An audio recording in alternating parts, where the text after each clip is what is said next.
21st Century and Psychohistorical Perspective. I can't believe I can say those words. But anyways, I'm not like you, I'm not a mad scientist. No, I'm just kidding. But,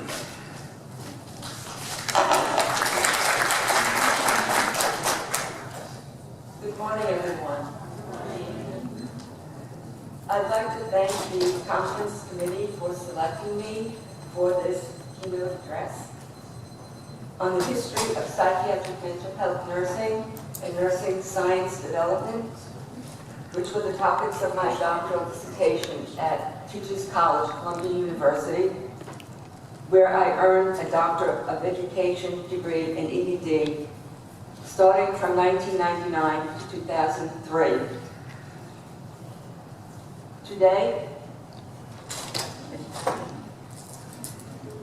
Today, I'm going to reveal to you some illuminating moments and secrets in my own personal history as a professional registered nurse, and talk about my evolution as a nurse researcher in the 21st century. I invite you to join in with me on this journey today into the past as we look back to our futures as nurses.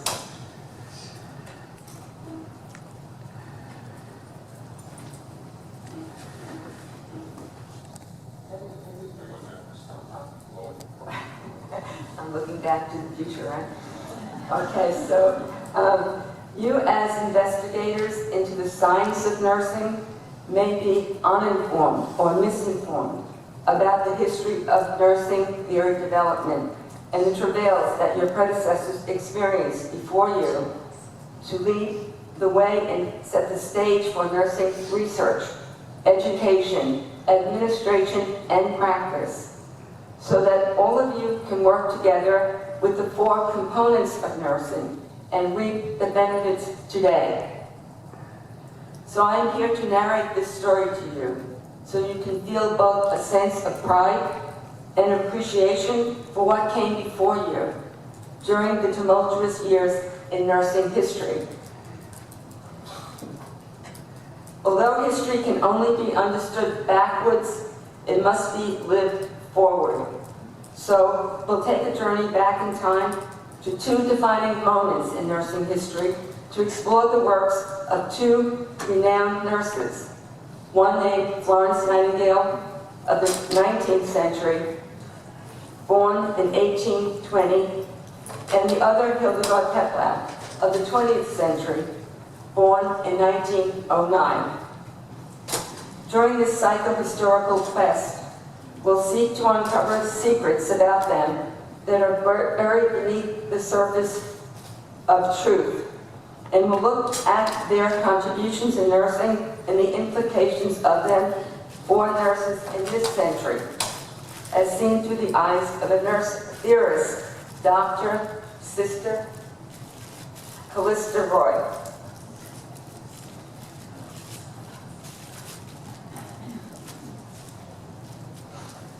Now, you may question, what is psychohistory?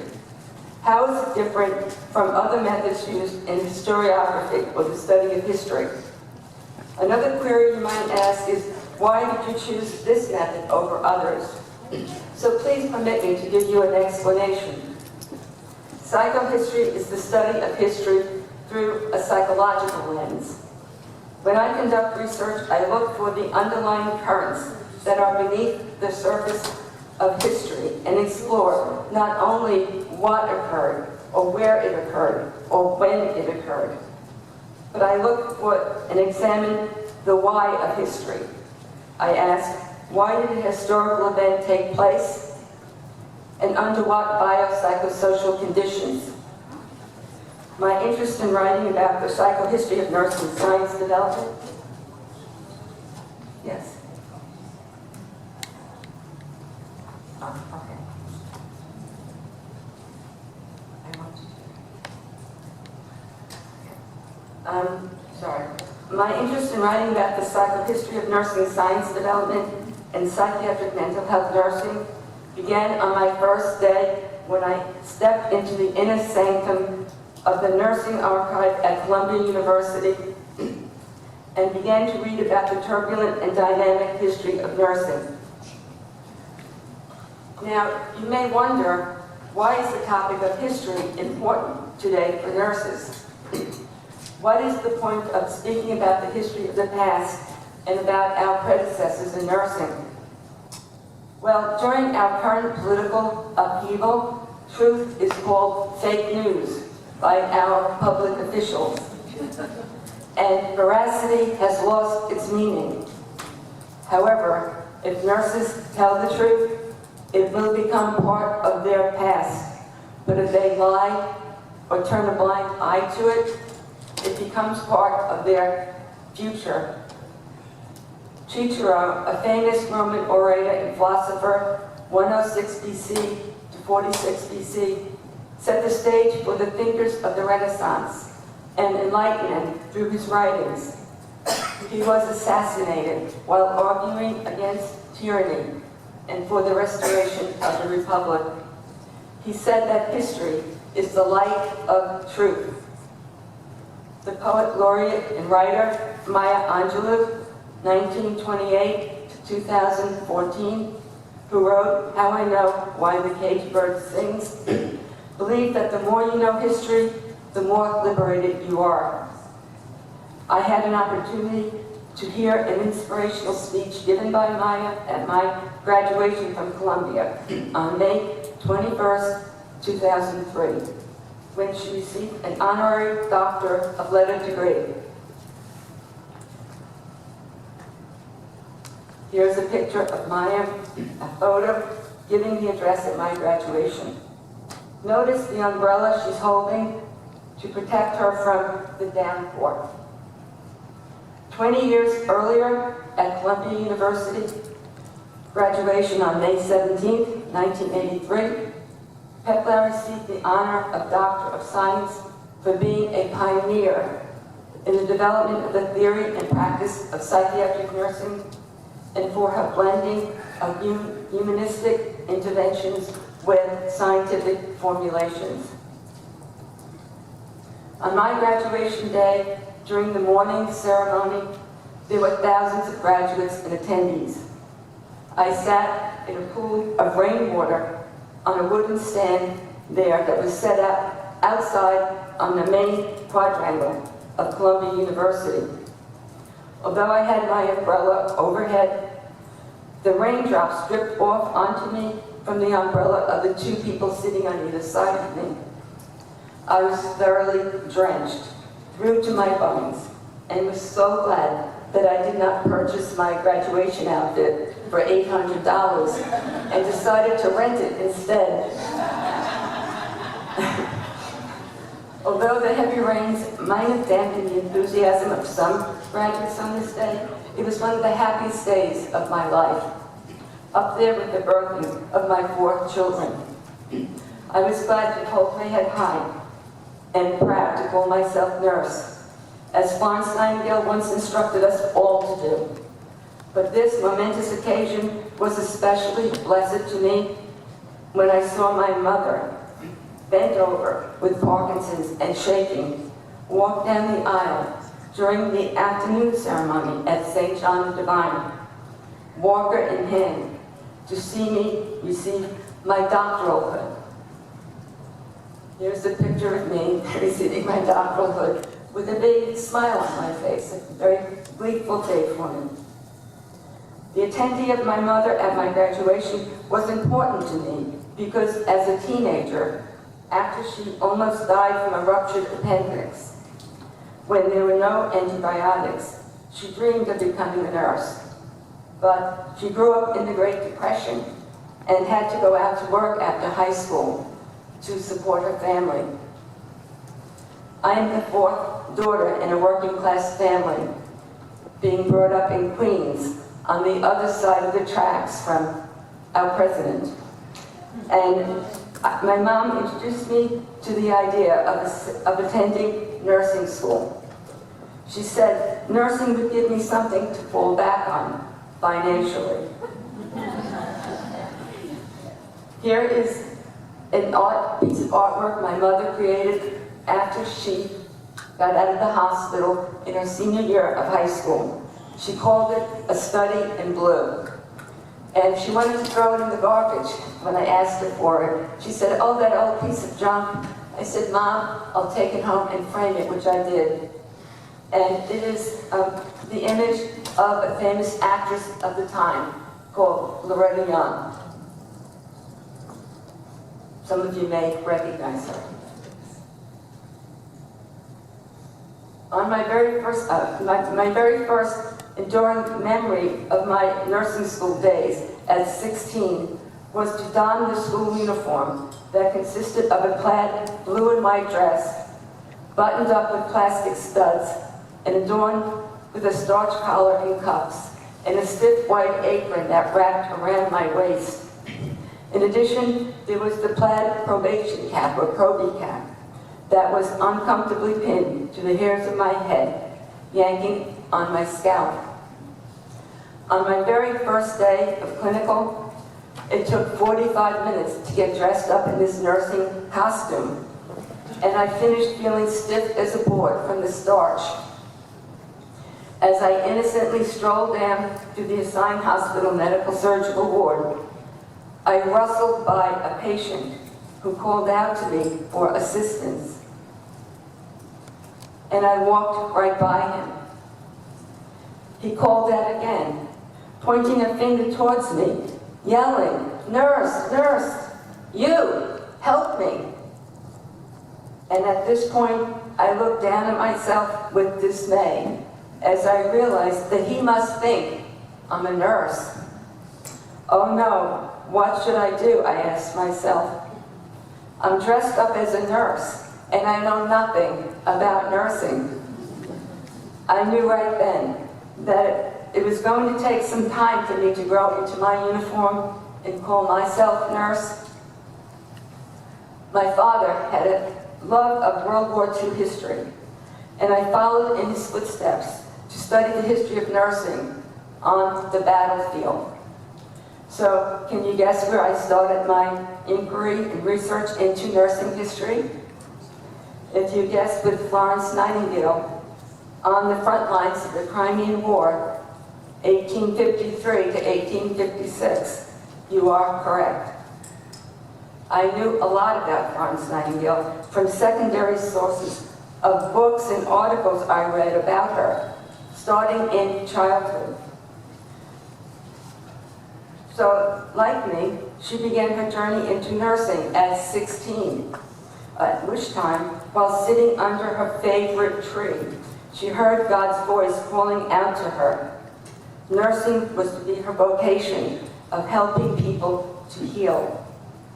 However, she had nowhere to go to study at this time because the profession of nursing did not exist as we know it today. In fact, so-called nurses were prisoners and prostitutes. Unlike me, her family was wealthy, and her mother and sister forbade Florence at 30 to go to the evening village school she started for factory girls.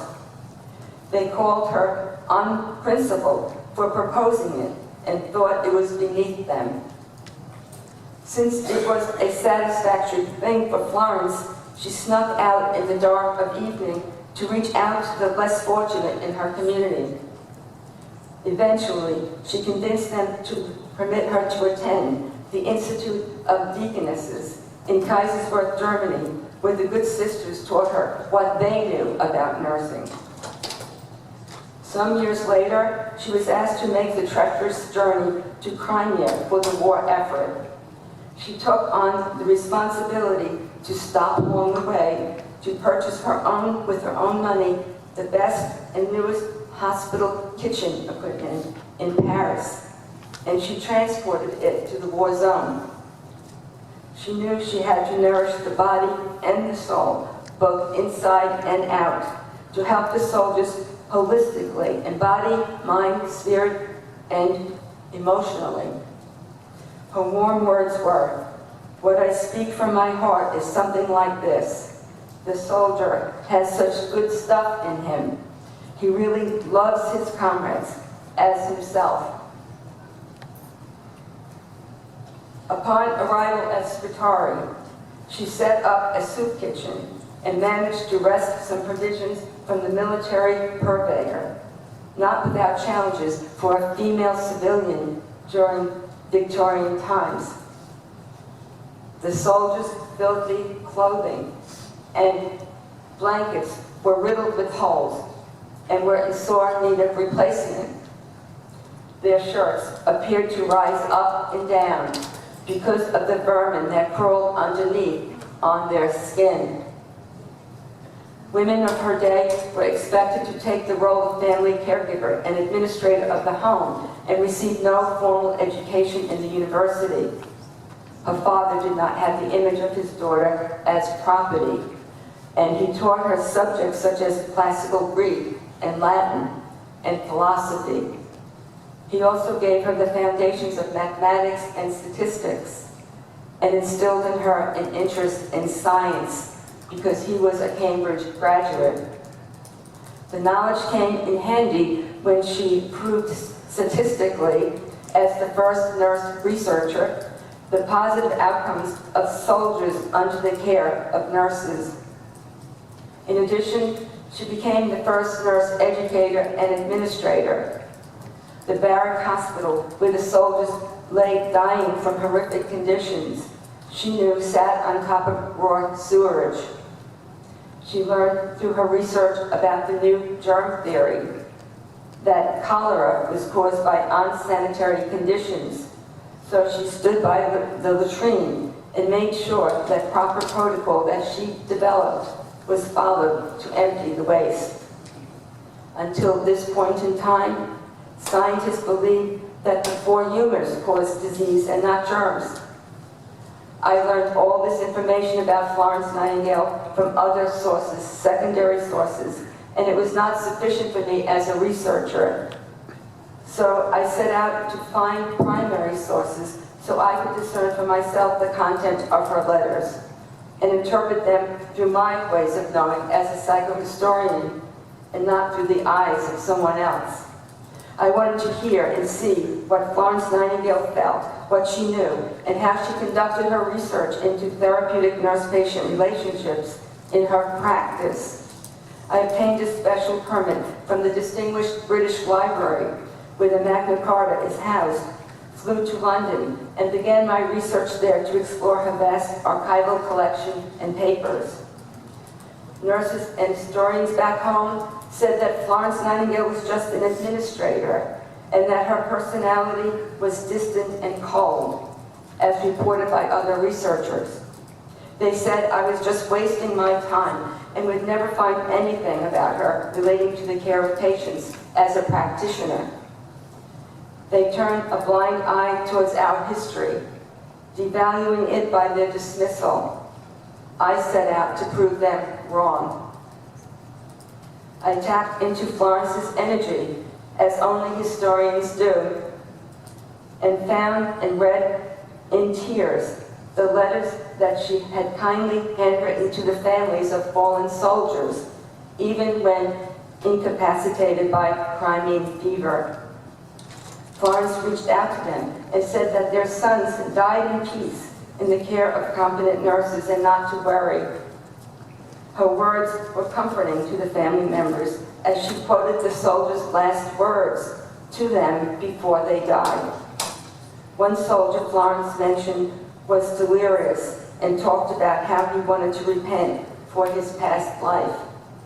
She told his family he talked constantly in his delirium of one, Sarah. How did Florence obtain this information? How did she know? In the dark of night, she did not pass by the soldiers donned in her starched uniform, but toured the wards with her famous lamp and spoke to the frightened men who were crying out to her, some of them merely boys. She helped them to heal on some level in body, mind, spirit, and emotion through heartfelt empathy. Florence came home from Scutari with accolades and honors from the Queen of England, and the first nursing school was founded and funded at St. Thomas's Hospital, based on her statistics that nurses saved lives. How celebrated was Nightingale's work in nursing? In 1914, a statue sculpted by A.J. Walker was erected at Waterloo Place, Westminster, in London, along with others in commemoration of the Crimean War. I took this picture when I was visiting the archive. So now you might ponder, what is the secret I found during my research at the British Library about Florence Nightingale that no one else knows until now that I'm sharing it with you? Well, it was challenging for me to be able to read Florence's 19th century handwriting from her famous letters. After spending days at the library, I finally got accustomed to it when I came across in her journal a section where she had crossed out a few lines of writing to obliterate what she said. Now, being a psychohistorian, I looked beneath the surface of her crossed out words and read between the lines. It was there that I found out how Florence Nightingale felt upon her return from war, when she was honored by royalty and by the Queen herself after her return from Crimea. Both her mother and sister took credit for her success, saying that they always supported her in nursing.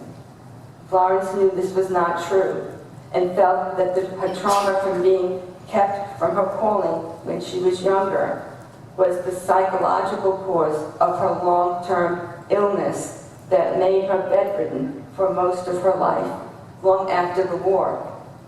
She talked about how when she returned from Kaiserswerth the second time at 31, and her sister violently threw a bracelet in her face that she had offered her, causing her to faint. The crossed out lines revealed by her emotional words that then I first felt the symptoms of the disease, which is now bringing me to my grave. So now we see the truth about Florence's unconscious feelings floating up to the surface to be felt on a psychological level, years before Freud's seminal work began. This shows us that she was not distant or cold, as I was told by others. It was nothing short of a miracle that I found her words in her vast archival collection. Was Nightingale giving us a rare opportunity to open the window of the sick room, view the psychological components of her illness, and air out the thick miasma that surrounded them, so we could breathe fresh air into nurses' work that extended beyond the diseases of the physical body into the next century? Florence Nightingale was to the 19th century what Hildegard Peplau, psychiatric nurse, educator, researcher, and theorist, was to the 20th century. As if to pick up the baton in a nursing relay, Peplau was born in 1909, 1 year before Nightingale's death. Throughout her career, she stressed that nursing would benefit from the nurse specialist in efforts to push forward to the growing fringe of our work beyond the hospital and the restrictive and paternalistic apprenticeship diploma schools that saw nursing students as a cheap and unpaid labor force. Student nurses worked for service as handmaidens to physicians. Their education was secondary to the needs of hospital staffing, as we shall see in the story I'm about to tell you. As a revolutionary and visionary researcher and theorist, Peplau had a clear idea about the general importance of hypothesis testing and research for the advancement of the profession of nursing as a whole. As a consequence, she was able to advocate for graduate nursing education and postgraduate specialization. This idea was unheard of in her time. Peplau started the first master's degree program for nursing in the U.S. at Rutgers and developed the curriculum for the clinical nurse specialist in the counselor role. As a prophetic writer, in an article she wrote in the 1960s, she stated that one day a nurse will be an independent practitioner and hang out a shingle. I am evidence of this, for I started my private practice at the Summit Center for Ideal Performance 22 years ago as a peak performance coach, clinical hypnotherapist, and of course, as a registered nurse. I became acquainted with Hildegard when I was a lowly nursing student in an apprenticeship diploma school and saw her film on the nurse-patient relationship that was nominated for an Academy Award documentary.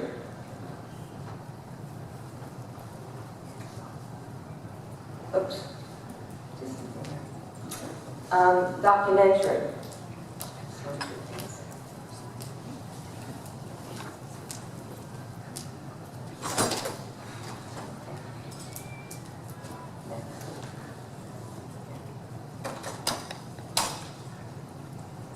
The course was, so my next encounter. At this time, I was introduced to psychiatric nursing at Teachers College and began visiting the archive there by 2001. There I found the original curriculum on this coursework on interpersonal relations in nursing, a core program that received international acclaim. This course was based on experiences she had during World War II as a nurse on the front lines in England while she assisted soldiers to heal from combat fatigue, PTSD. She wrote a book on this military experience and subsequently published it in 1952. This was a challenge for her in that the publisher believed that a nurse should not know such detailed information on how to deal with psychological issues. Therefore, a doctor should be given first authorship, they initially dictated, even though she did not consult one. The content of this book is the basis for the first nursing theory on interpersonal relations in psychodynamic nursing, and still is in print today. I saw the hardcover version online recently, selling for $89.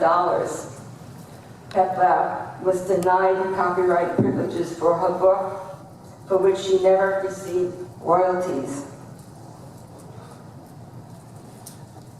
Aside from learning from secondary sources, such as from Calloway's biography of Peplau, published in 2002, I sought to gain access to her personal letters, housed at the Schlesinger Library on the history of women in nursing at Harvard.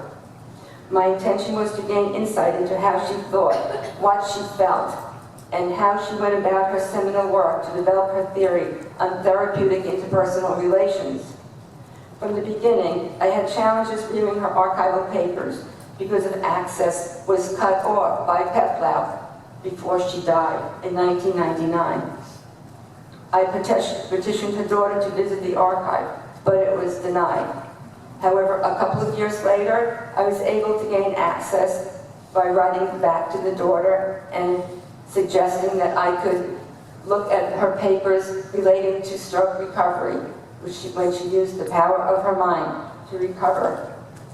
And I have since created a program at my center called Train to Regain to assist. This time it was with the biographer Calloway, who had taken the letters and stored them in her garage in Arizona, and they were rotting there. So fortunately, after a bit of prodding, I was able to get these letters to the archive, and I began my journey there, looking at the ways of knowing and dealing with Hildegard Peplau. There I found a wealth of knowledge besides, she was collected everything. She had so many papers there. She was a consummate psychohistorian.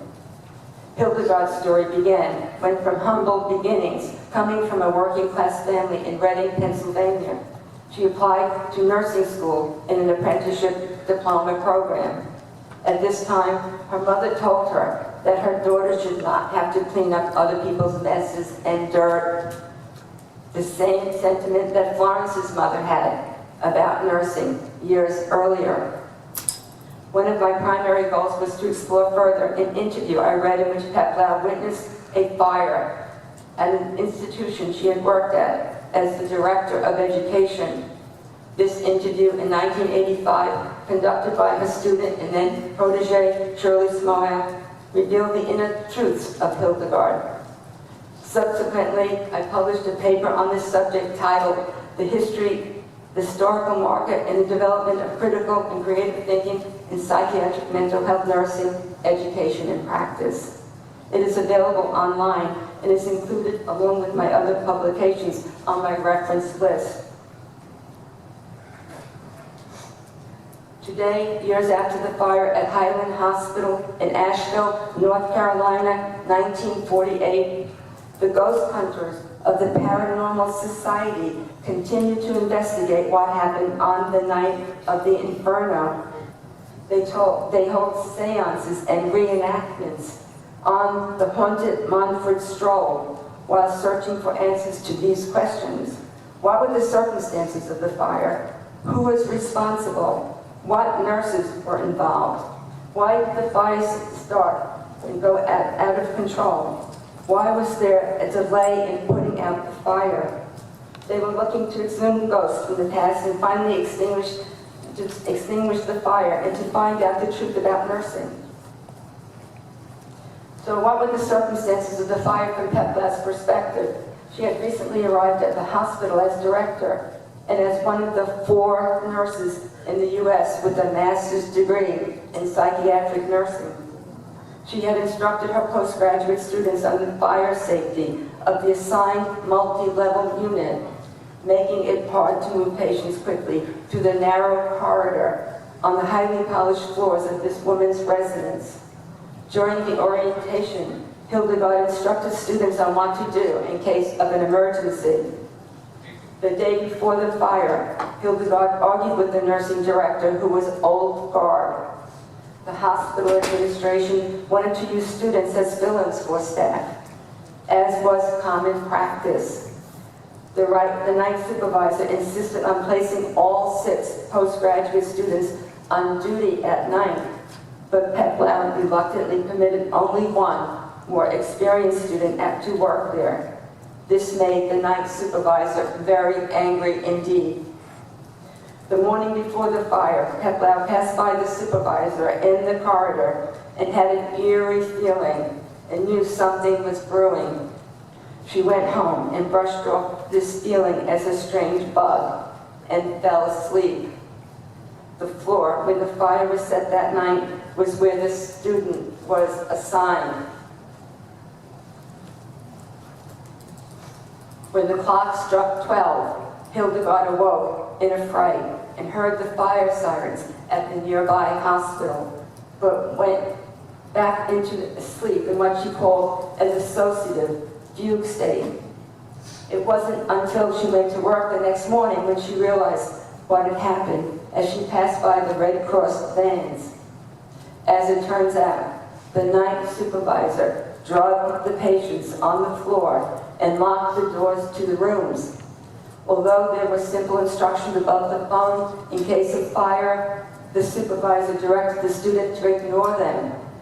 When the student smelled smoke from the dumbwaiter, she called the supervisor, but the phone was busy. By the time the student notified the officials, it was too late. Through the dark of the night and the thick smoke that filled the air, 1,000 onlookers heard the screams of the trapped patients. They felt bound as well, for there was nothing they could do. The wood frame building was a tinderbox with bars on the windows that prevented them from escaping, and 9 patients died.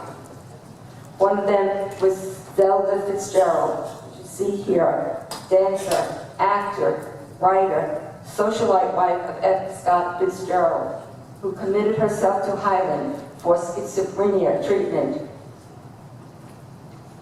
In the newspaper chronicles, no one claimed responsibility for the fire, not the fire chief or the firefighters, nor was there any explanation for the absence of fire codes or for the lack of adequate water distribution to the area. Neither the hospital administration nor the nursing profession was held accountable. No comment was made to how the fire could have been prevented. What followed was the fire investigation. Truth serum was administered to the supervisor, and she was found guilty of arson by the fire investigators, who without fanfare transferred her from the local jail where she confessed to starting the fire and committed her to another mental institution, this time as a patient. I said previously that no one was held responsible, but Peplau took it onto herself to be accountable. She spent many hours after the fire interviewing the student and talking about how disasters like this could be prevented in the future. She was filled with guilt, although she understood the situation cognitively. It was abhorrent to her that a nurse would commit such an act. She considered the malevolence unthinkable. So for 37 years, she repressed the incident and held her secret in silence until it could no longer be denied within herself. So you may question, like the ghost hunters of Asheville, why weren't nurses in the nursing profession held accountable for what occurred? And you may further ask, what was the conflicted ideology that held the nursing administration and nursing education at bay at Highland Hospital? Well, there were few nurses who wanted to participate in advanced programs for psychiatric nursing, and there were even fewer graduates who wanted to work there, resulting in severe shortages. The common practice of student apprenticeship as a pawn for the nursing profession was evident here, where nurse administrators were bound to the hospital and education of students was secondary. Herein lies the conflicted ideology that was never questioned by anyone, no less a lowly psychiatric nurse educator. The damage was done, and which is evident and seen by the whole world even today. The truth is that nurses felt bound to the dictates of higher authorities, such as doctors and administrators who had power over them. As a consequence, nurses failed to stand up for what was right for the safety and care of patients and for the safety and education of student nurses. But what about the secrets that the mental institutions hid from the people for centuries? How does the arsonist night supervisor, who without fanfare was committed to another mental hospital, fare in this scenario? It was commonly known by administrators and workers in psychiatric hospitals, but not spoken about openly, that patients would be cured for mental illness and were taken from the wards and trained to become nurses. Hildegard called these so-called nurses interchangeable, where nurses flip-flopped from being night supervisors to patients. So now, how did these exploits help nursing in the future with nursing education, administration, and practice so they can reap the benefits today? She saw through the blind spots in nursing that others did not want to view and created a new vision for herself, her students, and the patients she served. Deep within the dark and dank seclusion cells, she set a historical marker in stone so that the 9 women, like Zelda here, did not die in vain at Highland Hospital. Peplau, in her therapeutic way, spoke the words that Zelda and other victims could not find or express. She was the voice that told their stories.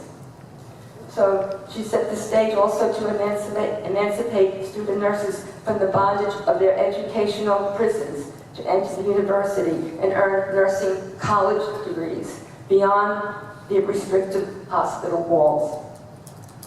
Like the personal crime ward, that Nightingale waged at Scutari as a Victorian female Sicilian and nurse. The fire at Highland Hospital was tragic, but ignited the torch of knowledge that continues to burn into the 21st century for the nursing profession. How do I know this? I see all of you here attending and presenting your nursing research, being free to present it.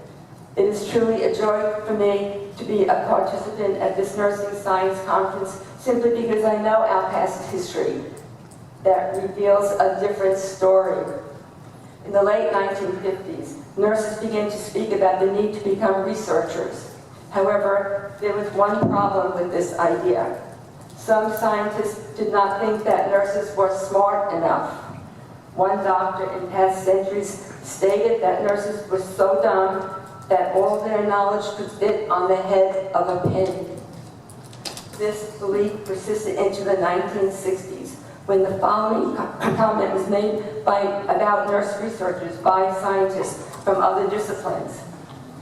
They said, such practice disciplines like nursing were mundane, outside the scope of thought and thoughtfulness, at best mere applications of thought, of science. What that application was left to whim and chance and expertise or whatever of any given practitioner, at any given moment, at any given situation.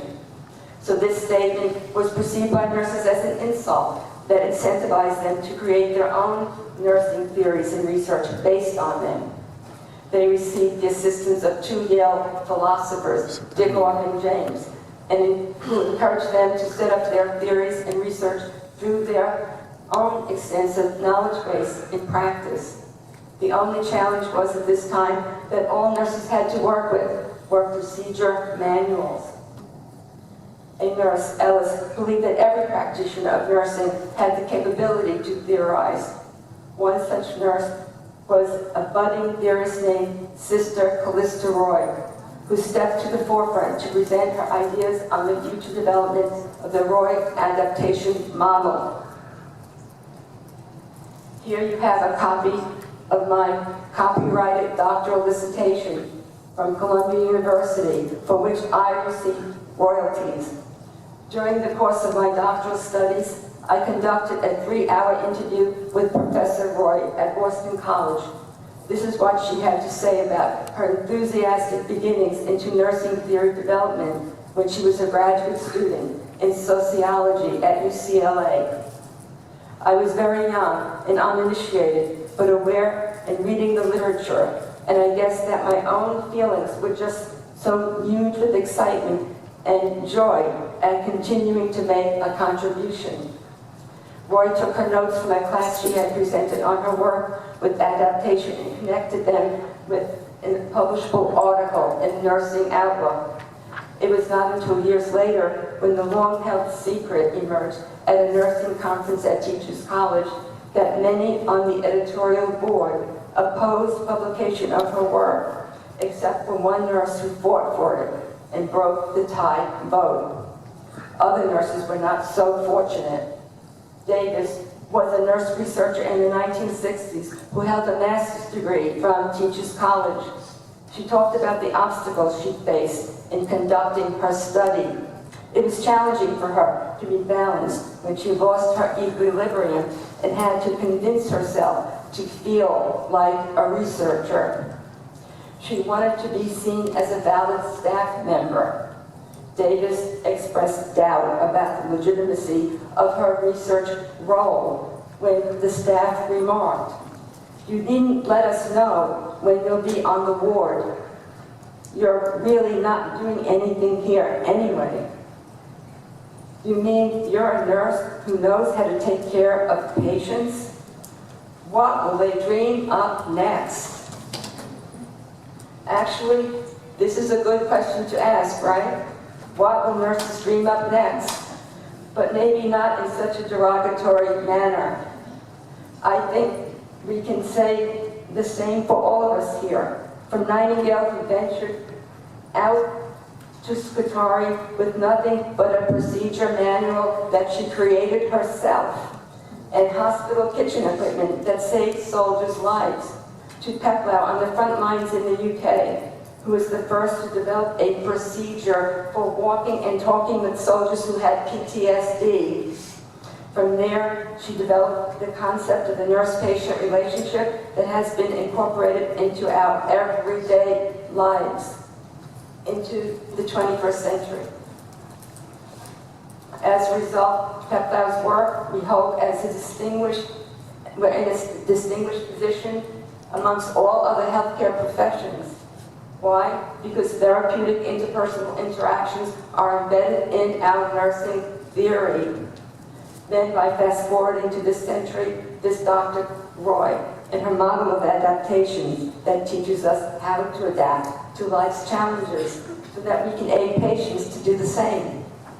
So looking back to my future as a young nursing student at 16, I realized I had a lot to learn before I could grow into my starched uniform. My hope here today is that all of you have learned from my address to value our history and never take for granted the early works of our noted predecessors in nursing. We can all learn from the truth of nursing and from our tumultuous history if we permit ourselves to remove any blinding stigmas that exist so that we can light the way to our futures in this century that propels us forward with the same unquenchable faith in truth. In this way, we can all be the change we wish to see in today's world and be proud to hold our heads high and call ourselves nurses. Here is a handwritten thank you note from Sister Callista Roy. She sent it at Christmas time, so there's the peaceful message on earth. And she admired my ability to transcribe the 3-hour interview I had with her. It was supposed to be 1 hour and extended to 3 hours. And she was very happy for my effort to share the knowledge about the creation of nursing science development. Thank you very much for your undivided attention here today. I really appreciate it, and I'm ready to answer any questions you might have.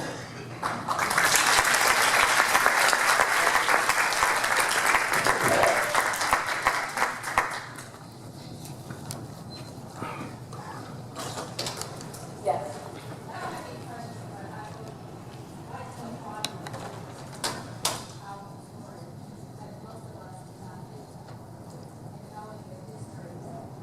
The history of nursing from so many different perspectives, because videos just focus on what's going on today. So thank you very much.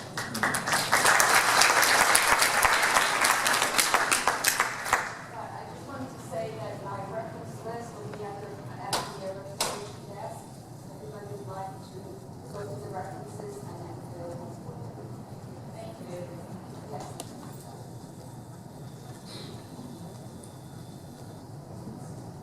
Hi there, I'm from the UK, from Bournemouth University, and my question to you is, if you were to be involved in the teaching of undergraduate nurses, from looking at some of these famous nurses of history, what would you say are the key attributes that we need to be developing in the nurses for the future?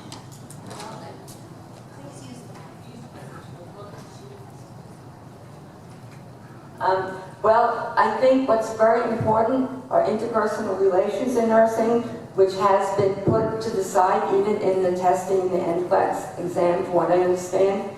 And that should be part of our everyday practice, to know how to talk to patients. Because back in the time of Hildegard Peplau, nurses weren't allowed to speak to patients, even in mental institutions. And so she had to teach them what to say and what to do. And so I think that's our basic theory, and we should really impart that to students coming into nursing. The most important thing is communication and looking at what you can do for a person from all different levels, holistically, body, mind, spirit, and emotionally, which are, in my opinion, the 4 levels of healing. Just to reiterate that, I think as nurse educators and nurse leaders, it's real important for us to make sure that this isn't lost in our curriculum. I think we get so content saturated because it is what it is with pre-licensure nursing. But this kind of thing, I mean, even when I think about it, we have 3 professional courses, 1, 2, and 3. In professional 1, they start talking about the history of nursing. And I think we focus very much on Florence Nightingale, and we don't give any onus to other nurse pioneers who stories we don't really know. So thank you for letting us know these kind of things. And just the moving, emotional piece of that burning of that hospital. I mean, I sat here and I was taking notes, and I did not even realize that. But usually once we have found with our students, if you hook it on something emotional, they don't ever forget. And so thank you for that, and for whatever references you're going to give us. And I think we need to just take that back and somehow weave that into the storytelling, because it's so rich. Thank you, I appreciate that. Does anybody else have any comments or questions? Thank you, Mr.